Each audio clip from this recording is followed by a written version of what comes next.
ছোট্ট একটা প্রশ্ন ছিল। হ্যাঁ। আপনি যে সফল হয়েছেন, এই যে ফেসবুকে কতদিন সময় দিচ্ছেন বা কতবার ব্যর্থ থেকে তো সফল হয়। অনেকে অনেকবার ব্যর্থ হয়। আপনি কয়বার ব্যর্থ হয়েছেন, পরে কিভাবে সফল হয়েছেন?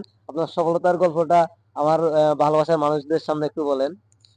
আসলে আমি টোটাল যদি বলি, ফেসবুকে আমার এক্সপিরিয়েন্স 4 বছর।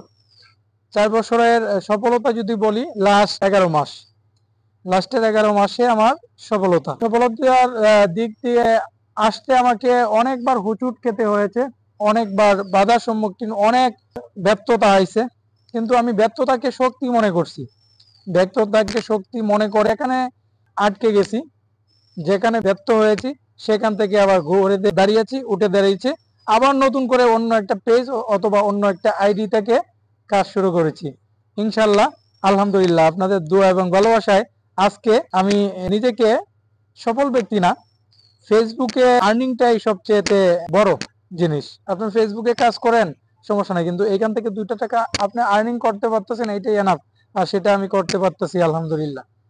তো ব্যর্থতা আসবেই, সফল হতে গেলে ব্যর্থতা আসবেই। ধৈর্য ধরতে হবে, ধৈর্য পরিশ্রম ধরে, করতে হবে। হ্যাঁ, ধৈর্য ধরে পরিশ্রম করে যান, ইনশাল্লাহ।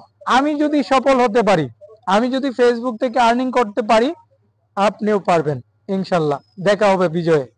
ধন্যবাদ। এই যে বাইসাপ থেকে আমরা একটা শিক্ষা নিতে পারি, বারবার ব্যর্থতা আসবে, ব্যর্থতার পরেও আমরা সফল হব। ধৈর্য ধরে পরিশ্রম করতে হবে, পরিশ্রম কখনো ব্যথা যায় না, পরিশ্রম করলে আপনি একদিন না একদিন সফল হবেন।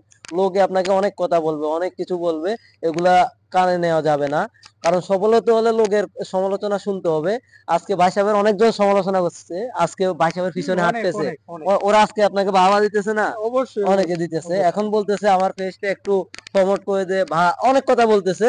কারণ ভাই সাহেব এখন এগুলোর দিকে না তাকাইলে চলে, তারপরেও ভাই সাহেব খুব ভালো মনের মানুষ, ওদের পাশে থাকে এখনো। সবাই ধৈর্য ধরে কাজ করবেন, ইনশাল্লাহ সফলতা আসবে।